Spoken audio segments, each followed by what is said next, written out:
No nací en Quito, pero... Naciste en Quito, pero te fuiste sí, y regresaste cañarejita después. de corazón y bueno, mi familia es de Cañar. O sea, tu corazón es cañarense, digamos. Sí. Sí. Vienes y te vas. Con esta situación que está atravesando Quito, ¿cómo te sientes? Ay, la verdad es que sí. O sea, viendo las calles, viendo la ciudad, viendo la institucionalidad. Pensar muchísimo en el futuro bueno, yo vivo aquí, mi hija nació aquí, vive tu hija aquí. Es quiteña. Así es. Entonces, cuando uno piensa en el futuro, claro, te entran muchísimas dudas sobre cómo será Quito de aquí a unos años, si es que el tema de la inseguridad, de la planificación, si es que será una ciudad realmente para vivir, ¿no? Entonces, en un momento yo sí me he planteado, y seguramente muchas personas también, en recogerse a los lugares más pequeños del país también, frente a lo que puede ocurrir en una ciudad como Quito, que está creciendo desordenadamente y que no tiene esa planificación ni esa gestión que debería tener, ese liderazgo que debería dirigir la gestión. Yo no sé, la verdad, esta ciudad cada vez está más abandonada, ya no tiene la misma magia que tenía sus calles, ¿sabes? Yo cuando era joven me emocionaba muchísimo cuando ya llegaba la época festiva, diciembre. Uh-huh. Diciembre, el mejor lugar para pasar diciembre no era la playa, no era Guayaquil, era Quito. Pasar un diciembre en Quito era hermoso porque diciembre comenzaba con las fiestas de Quito, uh-huh. Inmediatamente nos íbamos a las épocas navideñas y finalmente era la época del 31 de diciembre. Entonces era un mes hermoso para todos los quiteños porque se cerraban las calles, disfrutábamos, claro. Compartíamos entre todas, entre todos, y Quito tenía un esplendor particular, lo irradiaba en cada uno de sus puntos geográficos. Pero ahora yo veo una capital sin rostro. De hecho, yo ayer estaba pensando un poco y digo, Quito ya no es la capital. Puede que esté en el papel escrito, pero Quito ya no es la capital. El que toma la decisión política en este país es Guayaquil. El que se encarga de establecer los vínculos comerciales con los políticos y empresariales y viceversa es Guayaquil. Duro lo que dices, Andrés. El que cambió la sede de gobierno en 2019 con ese decreto 893 fue Lenín Moreno. ¿Y a dónde se fue? A Guayaquil. ¿Quiénes ponen la agenda productiva en este país? Son los guayaquileños. Bueno, mira, Guayaquil también tiene muchos problemas, ¿no? Solo sí, que están yo bastante sé, pero ocultos. Todavía tiene un peso político que no lo tiene Quito, que lo ha perdido. Y alguna vez conversábamos con Fernando Carrión y él nos hacía esta reflexión. ¿Qué líder ha trascendido hoy por hoy acá en la capital? ¿Qué líder? Hay una ausencia también de liderazgo y presencia política a nivel nacional de los quiteños. Y eso hay que reconocerlo. Entonces, retomo ayer lo que decía Pauli, porque Pauli me parece que le dio en el clavo. Paulina Cepeda decía, el problema de Quito no es Yunda, tampoco es Rodas, tampoco fue Barrera y tampoco será el que venga. El problema de Quito es multidimensional. Así es. Bueno, yo ahí discrepo un poquito contigo, Andrés, en el tema de los liderazgos nacionales, porque creo que Ecuador es Ecuador y es un solo Ecuador. El rincón más chiquito, mi Cañar chiquito y Quito son Ecuador. Entonces creo que los liderazgos surjan de donde surjan y aún más cuando surgen en los lugares pues más pequeños del país, creo que tienen muchísimo valor, ¿no? Ojo que yo no estoy minimizando a los diferentes liderazgos. Yo lo que estoy diciendo es que Quito ha perdido la trascendencia política que antes tenía. Ya no es la capital política Quito, o sea, Quito está por ahí, es un adorno que es prácticamente la etiqueta política hoy por hoy.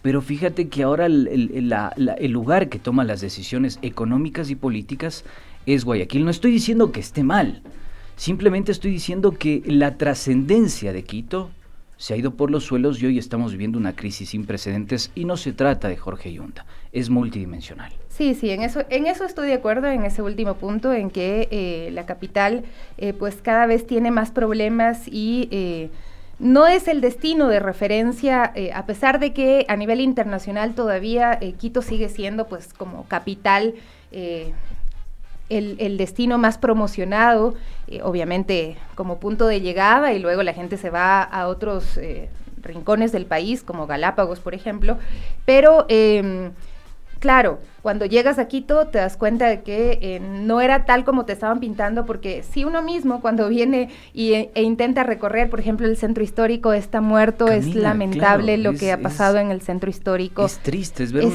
no es un centro histórico vivo en este momento, no hay gente viviendo en el centro histórico, sino solamente son locales comerciales que hoy por hoy muchos están cerrados.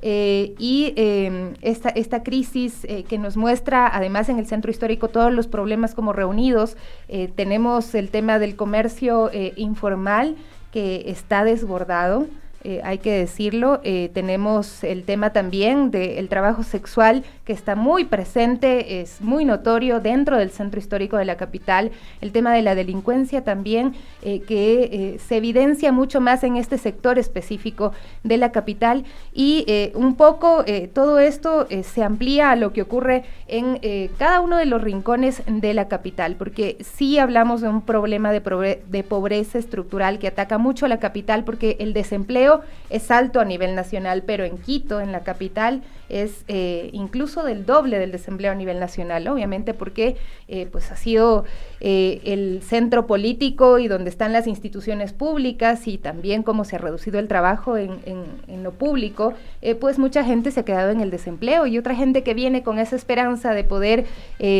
vender aquí sus productos, resulta que no hay capacidad adquisitiva en Quito y se nota muchísimo en las calles el tema de la pobreza.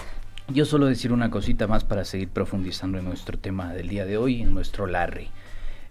Para los que son quiteños y han nacido acá y han vivido acá toda su vida, ustedes deben recordar, amigos, yo algún momento transité por el centro histórico cuando era muy pequeño y esos espacios, hace mucho tiempo, y esos espacios eran mágicos para los niños, o sea, estar en medio de esa combinación barroca, esa miscelánea barroca, era algo realmente alucinante.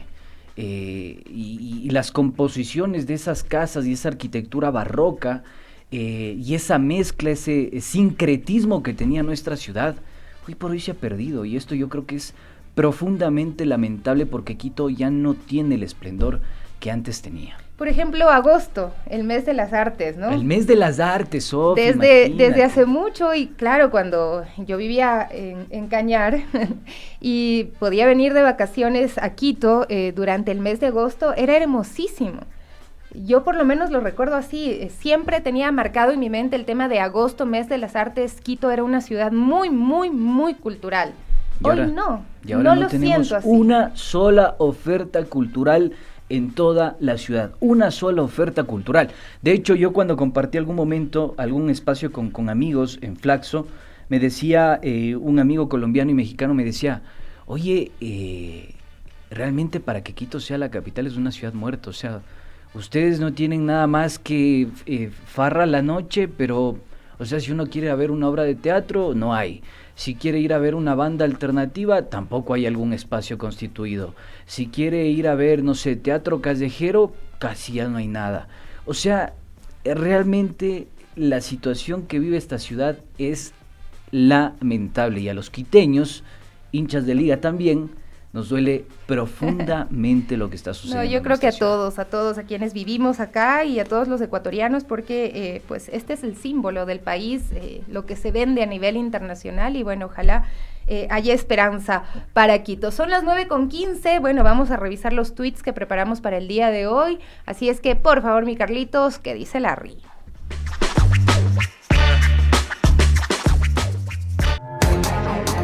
¿Qué dice Larry?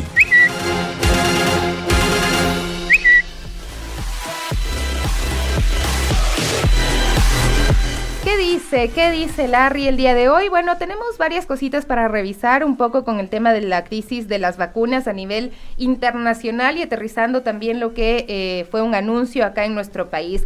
Democracy Now! En español dice, no hay suficientes dosis, la brecha de vacunación entre países ricos y pobres alimenta la crisis por COVID en Indonesia. Ampliar un poquito esta nota nos dice que la Organización Mundial de la Salud advierte que otras 100 millones de personas se contagiarán de COVID-19 a principios del próximo año ante la rápida propagación de la variante Delta. En este marco, analizamos la situación en Indonesia, que se ha convertido en el epicentro de la pandemia en Asia. En los últimos 28 días, Indonesia ha registrado 43,000 muertes, cifra superior a la de cualquier otro país del mundo. Más de la mitad del total de muertes por COVID se produjeron en los últimos 2 meses, cuando la variante Delta hizo colapsar los hospitales de todo el país.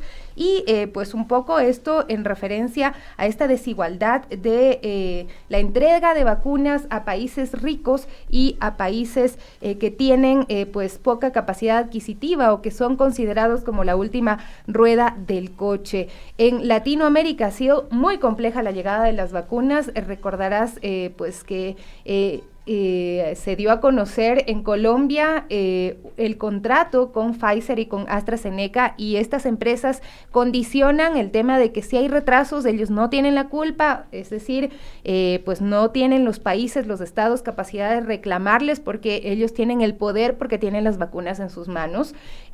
Tampoco se hacen responsables de otro tipo de cosas, y así dirigen las vacunas especialmente a los países más poderosos o los que las están produciendo. Si no fuera por la vacuna china, creo que muchos países, y también la rusa, muchos países de América Latina no tendrían en este momento capacidad de vacunar a sus ciudadanos y menos salir de esta crisis. Y es clave lo que tú dices, porque hay algunos gobiernos en la región que hay que decirlo, o sea, sin pruritos, sin estupor, han sido entreguistas con los Estados Unidos. No han tenido ningún tipo digamos, de contención al momento de decir: Estados Unidos, venga, haga lo que usted guste, entre, meta sus transnacionales por acá, por allá, no hay ningún problema. Y a la final no han recibido esa recompensa que todos esperaban, y la que sí, y los que sí han recibido esa recompensa sin que exista ese aperturismo en términos económicos, ha sido de parte de Rusia y de China. Eso hay que tenerlo bastante claro. Pero fíjate tú, se nos escapó el día de hoy en qué dice Larry, pero yo lo veía a la mañana, esta nota que sacó Sputnik, y es bastante interesante para todos esos amantes de Pfizer. Yo me vacuno con Pfizer y Pfizer es lo mejor. Para todas esas personas, póngale atención y cuidado, porque la eficacia de las vacunas contra la variante Delta, en el caso de Pfizer, bajó al 42%, según un estudio del MIT, del Instituto Tecnológico de Massachusetts, nada más y nada menos, una de las mejores universidades a nivel mundial. Esto indica que la vacuna de Pfizer está perdiendo efectividad frente a la variante Delta, ¿ya? Este elemento es bastante interesante tomarlo en cuenta, porque incluso ya ha provocado que el Centro de Control y Prevención de Enfermedades de Estados Unidos, el CDC, intenta identificar por qué razón está perdiendo efectividad la vacuna Pfizer, que ahora se encuentra en el 42% frente al combate que está teniendo contra la variante Delta. El propio Instituto Tecnológico de Massachusetts lo ha confirmado, y claro, Sputnik lo reveló. Entonces yo me pregunto, ¿qué vamos a hacer con una situación en la que la variante va avanzando, va ganando la batalla, en el caso específico de Pfizer, y además de los procesos de vacunación que son exitosos en el caso ecuatoriano, hay que afianzar el testeo y hay que afianzar los protocolos de bioseguridad? Eso a mí me parece central, porque ya tenemos un indicio clínico científico que está revelando que la eficacia de la vacuna hoy por hoy está sobre el 46%. Bueno, creo 42. Que estas nuevas variantes han puesto en duda a todas las vacunas. Sí, sin embargo, sí, es necesario vacunarse. Esto no significa que no debamos vacunarnos. No, de ninguna manera. Solamente para aclararlo. Lo que sí me da esa sensación a veces como de desánimo es que todavía está bastante lejos de terminarse este tema de la pandemia. Esto está para largo. Y pues vamos a tener que seguir usando la mascarilla un largo rato a nivel mundial y tener todas esas precauciones aun cuando hayamos recibido la vacuna. Conocemos de muchos casos de personas que estando vacunadas se han contagiado, sin embargo la vacuna ha prevenido que se llegue a estos casos de hospitalización y por supuesto previene la muerte. Y a propósito del tema de la vacunación, tenemos este tuit del Ministerio de Salud Pública, información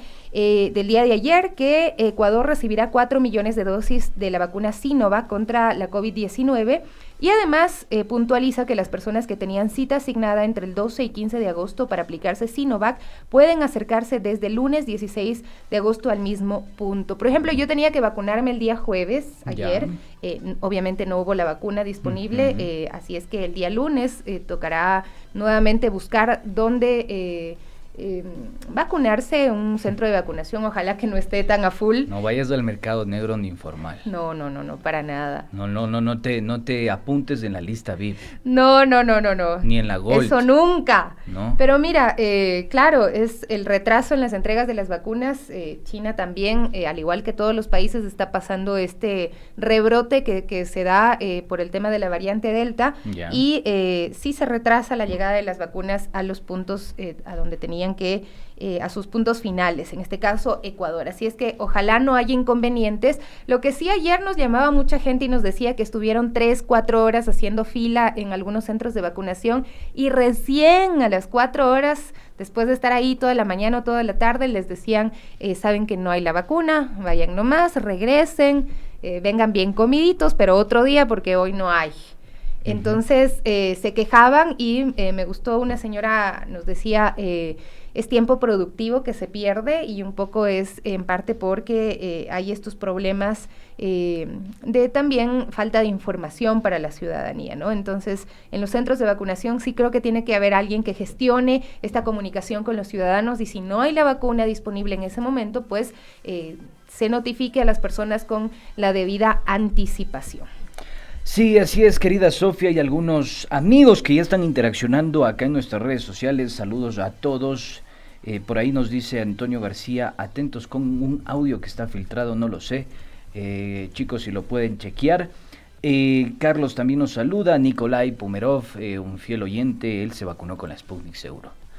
Ceci Portilla también fiel oyente. Mariana Reynoso, otro saludo para todos los que ya están interaccionando con nosotros. Y fíjate lo que nos pregunta Carlos Torres. Y los que nos toca el 19 de agosto, ¿para cuándo sería? Querido Carlos, el gobierno dijo que se retoma desde el 14 de agosto la vacunación, que el contingente de vacunas de Sinovac están ya llegando para esas fechas. Así que esperemos los pronunciamientos oficiales y hay que estar atentos porque apenas nosotros también sepamos ya algo en relación a comunicados oficiales por parte del gobierno nacional, estaremos informando. Yo solo quiero compartir una tablita muy breve que es de la eficacia de las vacunas contra la variante Delta, según este estudio clínico que les mencionaba de la Clínica Mayo y del MIT. ¿Qué dice? Fuente oficial del Ministerio de Salud rusa, fíjense ustedes. Sputnik 5, 83% frente a la variante Delta de eficacia, Moderna 76% y Pfizer 42%. Esa sería la eficacia que tienen hoy por hoy las vacunas frente a la variante Delta, para que usted también tome en consideración estos elementos. ¿Qué más tenemos, doña Sofía? No le gusta, perdón. Malena, no, doña Sofía, no me hace sentir bastante mayor. ¿En serio? Sí. Si a mí me dicen yo doña, todavía no me creo adolescente, no mentira. No importa cuántos años de vida, sino cuánta vida tengas en tus años. Ah, bueno, es como el Adrián. Es como Arjona usted, ¿no? Claro, más amaneció medio Arjona hoy. Es que ves, entre Arjona y Chayanne hay un solo paso. No. Un solo paso. No. Solo pasito. Por favor, un solo pasito, no te enojes. No sea atrevido. 9:24, otro tuit importante también. La Corte Constitucional declaró la constitucionalidad de la Ley Orgánica de Educación Intercultural y otorgó 30 días para que la Asamblea subsane las omisiones sobre el régimen de jubilación especial y el aumento de remuneraciones a los maestros. El día de ayer se levantó esta huelga de hambre. La verdad, yo estaba muy preocupada por el estado de salud de los maestros. Ya casi 30 días estuvieron en huelga de hambre y sí. Pues algunos ya presentando ya graves problemas de salud. Entonces, sin embargo, suena a una victoria no tan victoria, porque si bien declaran la constitucionalidad, lo que hacen es darle 30 días a la Asamblea para que subsane las omisiones que se hicieron cuando se aprobó la ley, y fue aprobada también por el Ejecutivo, no hubo veto a esta ley, ¿no? Entonces yo quiero repasar un tuit que puso también André Benavides, y dice: ¿cómo olvidar cuando Lenin se lavó las manos y allanó el camino para que las reformas a la Ley de Educación Intercultural sean declaradas inconstitucionales por la Corte Constitucional? Porque el presidente Lenín Moreno en ese entonces, el 10 de abril de 2021, puso lo siguiente: envié el registro oficial para su publicación la reforma a la Ley de Educación Intercultural. Lo celebro por los maestros que serán los mayores beneficiarios. Entiendo que las bancadas de los dos candidatos presupuestaron los recursos para implementarla como manda la Constitución. O sea, él aprobó lavado de manos. Yeah. Él no veta la ley viendo que había esta deficiencia, que no estaba considerado el presupuesto en la ley, y después le endilga el tema a los siguientes, a la persona que vaya a llegar, o le culpa a las bancadas, a los legisladores, que también me parece que cometieron ahí un error, porque obviamente la ley implica un incremento de una erogación de parte del presupuesto del Estado, además en el presupuesto que está para gastos permanentes, para gastos fijos, que son sueldos de los maestros, el tema de las jubilaciones, y luego también el presidente, después de no vetar la ley, de aprobarla, su funcionario del Instituto Ecuatoriano de Seguridad Social, Álvaro Galarza, fue quien puso esta demanda de inconstitucionalidad. Entonces, no se entiende a qué estaba jugando, como que quería quedar bien con los maestros. ¿Será para no salir con tan mala aprobación de su gestión, para no salir con 9, salir con 10 quizá? Pero bueno, terminó en un complejo problema para los maestros, para la Corte Constitucional y ahora para la Asamblea. Así es, Sofi. Yo abonar en esto, queridos amigos, no tiene mucho sentido. ¿Saben por qué? Porque en su momento ya existían pronunciamientos al respecto de esta ley y se hizo caso omiso. O sea, el presidente de la República sabía. De hecho, otra de las cosas que agregó la Corte es que si no existían los recursos, ¿para qué aprobaron dicha ley? Ese es un poco también el carácter. A ver, si no existe el financiamiento y la sostenibilidad, ¿para qué aprueban una ley? Es un poco la reflexión que hace. Pero no es que no existían. Recordemos también como antecedente que se condonaron miles de millones de dólares a grandes grupos económicos. Recordemos también como antecedente que hay empresas que deben al Instituto Ecuatoriano de Seguridad Social. Entonces, no es que no existían los recursos, no existía la capacidad para gestionar dichos recursos, que es muy distinta. Pero endilgarle la responsabilidad a la actual Asamblea y a las actuales autoridades sí me parece un reproche y una aberración en todas sus magnitudes. Porque en realidad el responsable fue la Asamblea anterior y el responsable es el señor Lenín Moreno, porque la conexión y el diálogo entre el Ejecutivo y el Legislativo tiene que existir. Y mientras no existan esas coordinaciones, porque mientras no existan esas coordinaciones, los maestros van a seguir completamente abandonados. Fíjate tú, Sofi, queridos amigos, que para otras cosas sí existieron acuerdos programáticos para la gobernabilidad. Existió un acuerdo para empujar el retiro del subsidio a los combustibles. Existió un acuerdo entre el BIN, el BAN, el CREO y Alianza País para empujar reformas de carácter legislativo dentro de la Asamblea, ¿no? Entre esas, la ley de defensa de la dolarización que planteó la autonomía del Banco Central. Para eso sí existe coordinación, pero para salvaguardar los recursos y garantizar la dignidad de nuestros maestros, para eso no existe coordinación. Entonces, este doble rasero creo que lo hemos caracterizado en repetidas ocasiones y me parece que es central que nosotros también lo tomemos en cuenta. Hacemos una breve pausa en 7F Plus, la otra política. Gracias a todos quienes nos escriben el día de hoy: Ana María Cordero, Fabián Freire, Ricardo Silva, Rocío Pazmiño. Gracias a todos quienes nos dejan sus mensajes y generan un debate también a través de nuestro Facebook Live. En YouTube ¿Quieres enterarte entiendo de que algo? pasa lo propio. A ver, ¿Quieres dígame. enterarte de algo? Claro. Verás, te cuento. Ponte pilas con esto. Andrés, a la mujer no se le pregunta la edad y al hombre no se le pregunta el estado civil, nos dice Mariana Esa Reynoso. nota. Buena, me gustó. No. Mosca con eso, Chévere. Queridos amigos, ya volvemos, nos vamos a una pausita, usted manténgase ahí, traiga un cafecito que enseguida nos volvemos a conectar. ¿Qué opinas de...?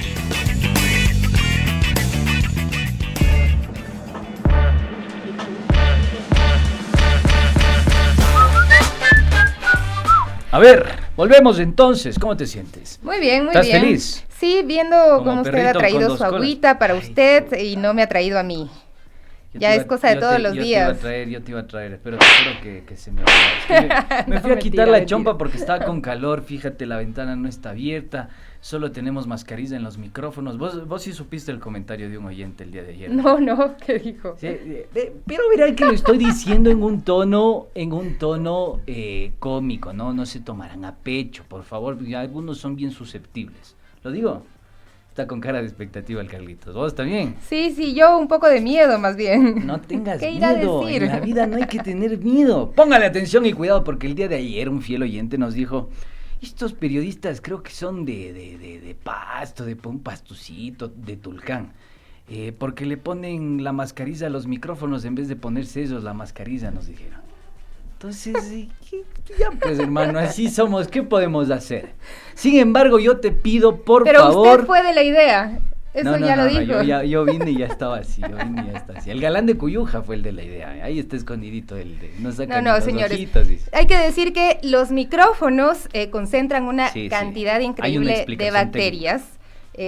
Normalmente, antes de la pandemia, había que desinfectarlos, limpiarlos regularmente, de igual forma los audífonos que utilizamos, entonces pues ahí está la explicación, esta mascarilla se cambia después de cada programa. Y además que nosotros no podríamos hablar con la mascarilla, se nos complicaría muchísimo con la mascarilla poder hablar. Así es. Eso sería un Yo sí problema. presenté un evento con mascarilla, es horrible. Uno empieza a ahogarse en un momento, pero claro. Bueno, es necesario en ciertas ocasiones, sí. Pues cuando hay muchísima gente. No somos pastucitos, no nos diga eso, querido amigo. Mejor y no sintoniza ataquen nuestra señal. a las personas de Pasto, por favor. A ver, yo que te dije, va a ser susceptible. La generación de cristal. La generación de cristal. Los centennials. No, mentira. Es un chistecito así picante nomás para pero quiere que le diga lo que dice Fabián Freire. A ver, diga. Doña tu suegra, dice. Despistado Durán. Doña tu suegra. Verás que yo también le digo doña Mari. Mi suegra se llama María. Así que le digo doña Yo Mari, también le decía doña a mi suegra. Pero yo espero que todavía no me hagan suegra, ¿no? Yo espero que todavía no me hagan suegra. No pidas eso, no. Todavía no. Eso todavía. Por favor. Bueno, tenemos la pregunta del día de hoy. Vamos a revisar primero la pregunta del día de ayer, ¿no? Considera que ¿qué consecuencias generará el nuevo incremento de los precios de los combustibles? Esa fue la pregunta que planteamos el día de ayer y vamos a ver cuáles fueron las respuestas de nuestros amigos y amigas a través de nuestras redes sociales. Se me perdió por acá la pregunta. Pero tenemos ahí en pantalla. Perdón, es que no la veo. ¿Qué pasa? Usted también. Después, ¿por qué nos dicen, oye? Póngale atención y cuidado porque dice qué consecuencias generará el nuevo incremento de los precios de los combustibles. Teníamos dos opciones, cortitas y al pie. Costo de la vida más alto o centavos que no afectan. Y adivinen quién ganó. Adivinador, ¿quién ganó? Obviamente, con un 94.3%, el costo de la vida más alto. Es que es obvio. Bueno, pero hay un 5.7% de la población, al menos de quienes contestaron la pregunta, que nos dicen, no, son solo centavos y no nos afectan. Nos alegramos por ellos, ojalá al resto de la población no nos afectara. Realmente no hay que ser envidiosos, aquí hay gente que tiene plata y bueno, que bien por ellos, que no les afecte el incremento de los combustibles. Ellos ya están más o menos como el Pablo Arosemena. Sí, yo no sé de dónde sacó las cifras y las estadísticas y que hago regresión múltiple para entender lo que está sucediendo en el país, Pero no hay que hacer una regresión múltiple para entender. Hay que salir a preguntarle a la gente, ¿no? Exacto, o sea, claro. Hay que hacer cuentas, ¿no? A ver, antes costaba esto, hoy cuesta esto. Conclusión final, más caro, eso sí, encarece. No como el presidente de la República que dijo costos operacionales en el sector transportista solo representa el 2%. Lo que pasa es que sí, es verdad. Entonces se dice, bueno, no afecta mucho a la clase media, a los que tienen un sueldo, a los que tienen ciertos derechos, a ese 30% de la población económicamente activa. De pronto no le afecta mucho, pero ya no le da chance de ahorrar para pagarse una casita, un departamento, alguna otra cosita para su familia o pagar la universidad de los hijos. Entonces, es como que nos dicen, bueno, si están quedando tablas, no se quejen, perdón. Ojo, porque incluso ese selecto 5% puede ser beneficiario directo de esos sectores privados que van a reemplazar las actividades de Petroecuador con el tema de la importación. ¿Por qué no pensarlo desde esa óptica? Entonces, ¿cómo van a ser perjudicados? No, pues no van a ser perjudicados porque ellos van a manejar el business que se le quitó a Petroecuador, por eso se retiró el subsidio para que los privados se beneficien al respecto. Pregunta para que nos respondan y la revisemos el día lunes. ¿Considera que el estado de emergencia declarado para las cárceles del país está funcionando? Esto por lo que ocurrió el día de ayer, nuevamente amotinamientos, muertos en las cárceles del Ecuador. Y pues las opciones son paciencia, necesitan tiempo para aplicar el estado de emergencia o no le atinan a una. Respóndanos usted cuál es su opinión sobre el estado de emergencia declarado para las cárceles del país. Y bueno, es momento de nuestro segmento El que sabe, sabe, porque ya tenemos a nuestro invitado en la sala de espera listo para conversar con nosotros sobre Quito, sobre la capital de los ecuatorianos y ecuatorianas. El que sabe, sabe.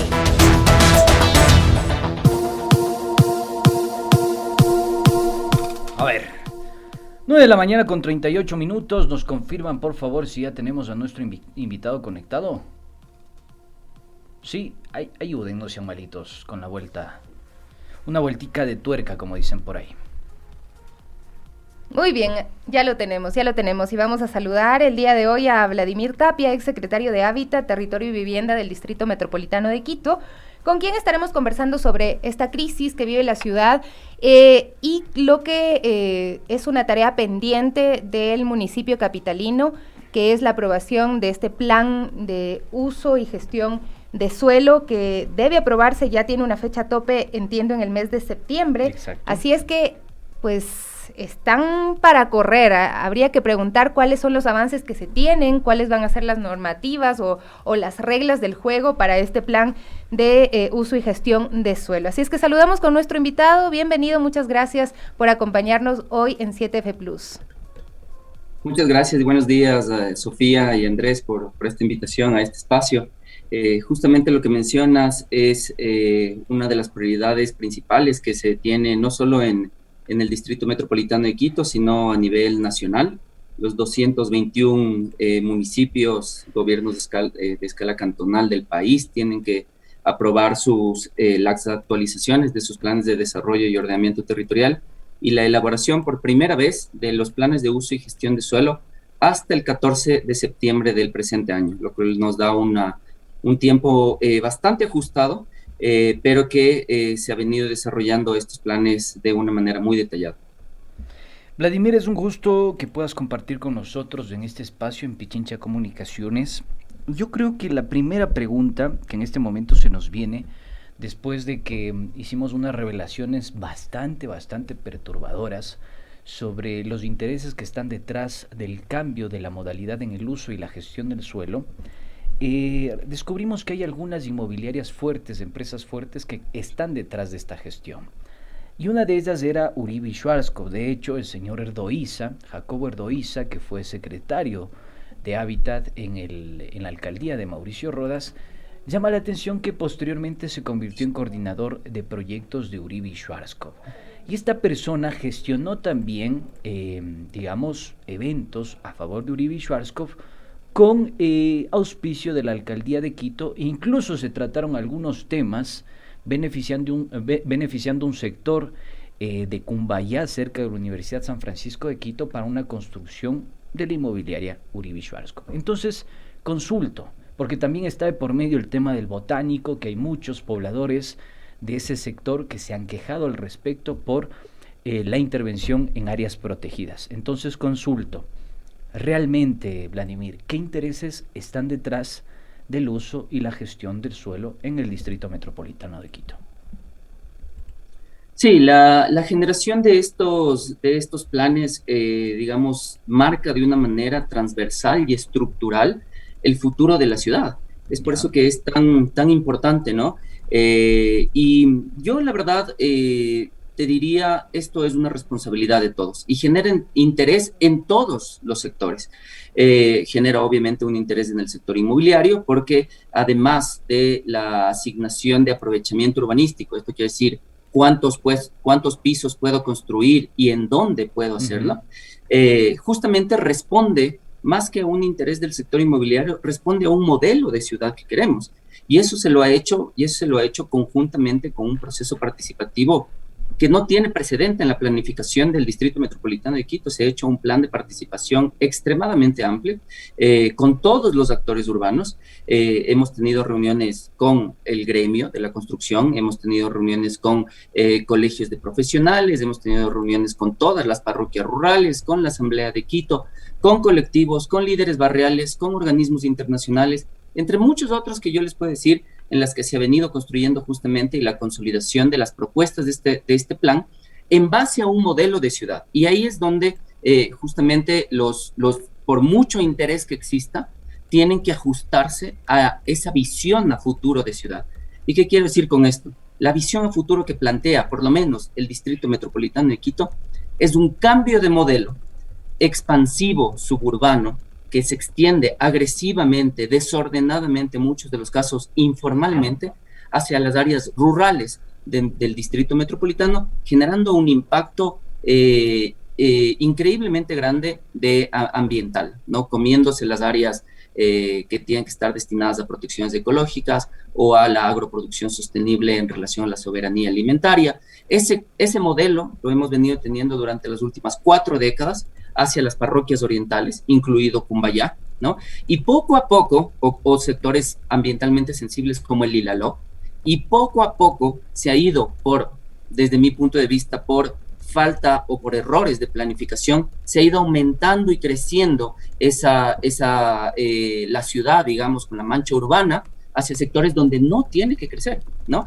Que generan estos impactos ambientales. Ahora, el cambio que queremos hacerlo es hacia una ciudad compacta, que funcione alrededor del sistema público de transporte, entre ellos el metro de Quito, que será, ¿no?, la estructura principal del transporte, más las líneas BRTs y los buses convencionales, y de esa manera poder cambiar o mitigar esos impactos sociales, ambientales, económicos que genera este modelo expansivo hacia una ciudad eficiente, compacta y que utilizando todos estos conceptos nuevos urbanísticos que se los utiliza alrededor del mundo, ¿no? La ciudad de los 15 minutos. ¿Por qué? Porque este modelo policéntrico propone una equidad espacial, dando acceso cercano, caminable o en transporte no motorizado a las personas que no tienen acceso a equipamientos y servicios. En el sur de Quito, en Calderón, en Conocoto, en la Pisulí, Roldós, etcétera. Y ese modelo justamente propone esta equidad o esta justicia espacial. Bien. Estamos hablando en este momento con Vladimir Tapia, secretario de Hábitat, Territorio y Vivienda del Distrito Metropolitano de Quito. Vladimir, te agradezco por la respuesta, pero hay un poco ahí, no me dejaste todavía con la incertidumbre al respecto. Yo te consultaba si han existido beneficiarios directos de este uso y gestión del suelo, tomando en cuenta lo del botánico, tomando en cuenta lo que hizo ya el señor Jacobo Erdoiza con Uribe Schwarzkopf y tomando en cuenta que incluso el plusvalor de los terrenos, los predios, la construcción está claramente afincada en una zona específica del Distrito Metropolitano de Quito que se llama Tumbaco, Cumbayá. ¿Qué vamos a hacer con eso para solucionar ese problema? Porque realmente hay muchos amigos oyentes que comentan acá y que nos dicen ¿por qué los terrenos son tan costosos en este sector? A pesar de que existe una enorme inversión pública, la Ruta Viva, el túnel de Guayasamín, etcétera, etcétera, y son demasiado costosos. ¿Qué ha hecho la alcaldía y la autoridad para regular aquello? Sí, a ver, en relación a la pregunta directa, eh, la constante cambio o modificaciones de los instrumentos de planificación ha generado evidentemente beneficios y, como te digo, directos Ya. no solo al nombre y apellido Uribe Schwarzkopf, ¿no? Al sector inmobiliario en general, ¿no? Y como te digo, en Cumbayá, Tumbaco y el Ilaló se ha venido generando una planificación en los últimos 20 años que no conviene ambiental y socialmente. De acuerdo. Conviene tal vez para el sector constructivo, ¿no? ¿Y por qué te digo esto? Porque el giro de negocio que tiene el músculo inmobiliario del Distrito Metropolitano de Quito funciona de la siguiente manera, y se está acostumbrados a eso, que es buscar suelo barato en las periferias o en la ruralidad, esperar que exista una generación de plusvalor a través de la inversión pública, de la dotación de infraestructura y servicios, y después vender caro, ¿no? Eso es un poco el giro de negocio y lo que ha ido generando tantos daños ambientales y sociales a la ciudad, y socioculturales incluso en las parroquias de Cumbayá, Tumbaco o Conocoto, muchísimas urbanizaciones cerradas que no permiten el acceso en espacio público, de vías públicas o de áreas verdes públicas,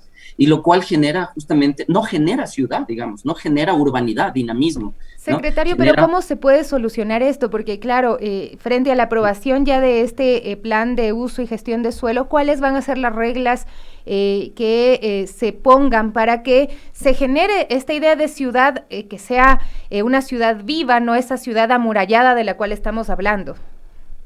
Sí, justamente, el plan finalmente del plan de uso y gestión de suelo que reemplazará al plan de uso y ocupación de suelo, que es el vigente y que tiene muchísimos errores, se lo trabajó desde una nueva visión, desde una nueva perspectiva.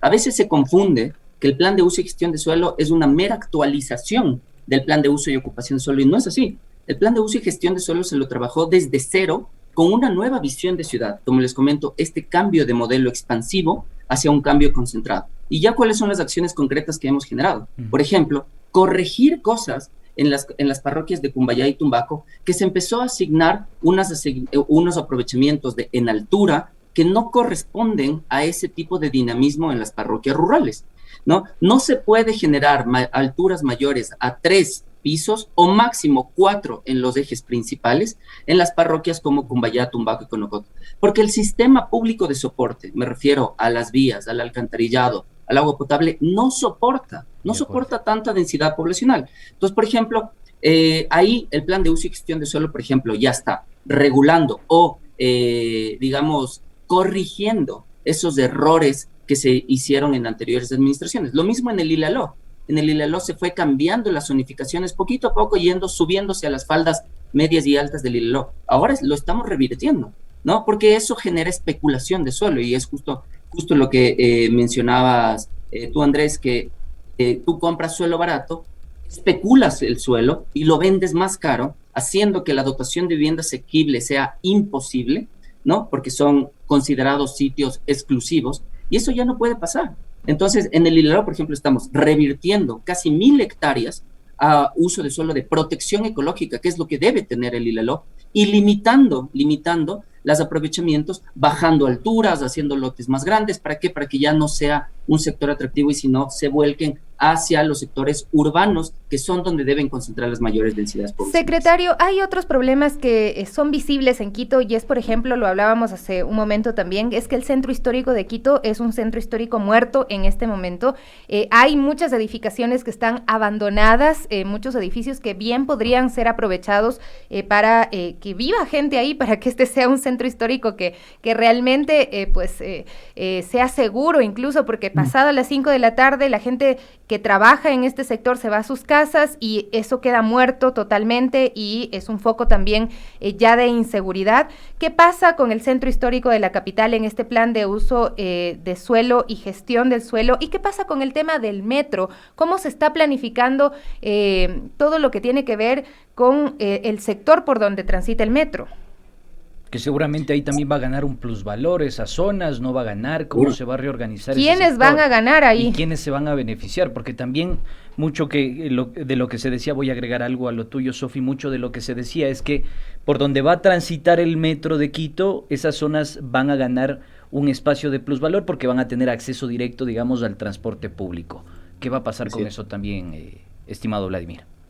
Sí, el Centro Histórico de Quito es un caso que necesita una atención prioritaria, ¿no? Hemos tenido en las últimas 3 o 4 administraciones un sinnúmero de instrumentos de planificación que se quedan en el discurso o en la letra bonita, ¿no? No hay operatividad, no hay implementación. Y eso es lo que el Plan de Uso y Gestión de Suelo, no solo de Quito, de todos los países, impulsa modelos o instrumentos de gestión y financiamiento urbano, que sirve para que los discursos bonitos de los planes o las visiones románticas de desarrollo futuro no se queden en eso, no se queden en discurso, ¿no? Sino cómo lo vamos a implementar. El Centro Histórico de Quito, al igual que otras parroquias que presentan características de inventario y patrimonio, como la Mariscal, como la Floresta, han venido teniendo un proceso de despoblación, ¿no? La gente está saliendo constantemente del centro histórico por varias causas, ¿no? El centro histórico obviamente tiene por su ubicación geográfica y topográfica, la accesibilidad es muy complicada, la permisividad de actividades económicas o no en el centro histórico de Quito también ha generado esta expulsión de la residencia. ¿Por qué? Porque lamentablemente no se entendió en todos estos años que el centro histórico de Quito, mucho más allá de que necesita unas bases comerciales, porque eso sí genera dinamismo económico y genera vida urbana, pero no de una manera, por ejemplo, se permite el comercio al por mayor y el bodegaje. Por ejemplo, eso sí se permite en el centro histórico, el uso del suelo del centro histórico lo permite. Y eso desde nuestra perspectiva es un error súper grande. ¿Por qué? Porque las bodegas... ¿El error de quién es, estimado secretario? De la planificación, de los instrumentos de planificación de otras administraciones. De todas las alcaldías, de todas las administraciones de años atrás. De años atrás, y no se puede culpar a una sola, porque esto ha venido siendo un error histórico que ha venido arrastrándose, que no se entendió justamente la dinámica que necesita el centro histórico, que actualmente lo que necesita es recuperar su residencia, ¿no? ¿Y cómo estamos planteando la recuperación de la residencia en el centro histórico? Primero, cambiando el uso de suelo, generando un uso de suelo exclusivo para el centro histórico y las áreas patrimoniales, que no, digamos, se contraponga con la dinámica y que presente estas actividades económicas que le hacen daño al centro histórico y las áreas patrimoniales. Segundo, generar incentivos hacia las áreas patrimoniales. ¿Y por qué es esto? Las áreas patrimoniales son extremadamente costosas hacer rehabilitaciones, muy, muy costosas hacer rehabilitaciones. Hay muy poca mano de obra preparada para el mismo y las exigencias de intervenciones en las casas patrimoniales son extremadamente elevadas, ¿no? Lo cual hace muy caro que la gente rehabilite sus viviendas y prefiere, en muchos de los casos, abandonar la vivienda porque no se tiene el dinero, la liquidez para hacer rehabilitaciones. Entonces, ¿qué estamos proponiendo?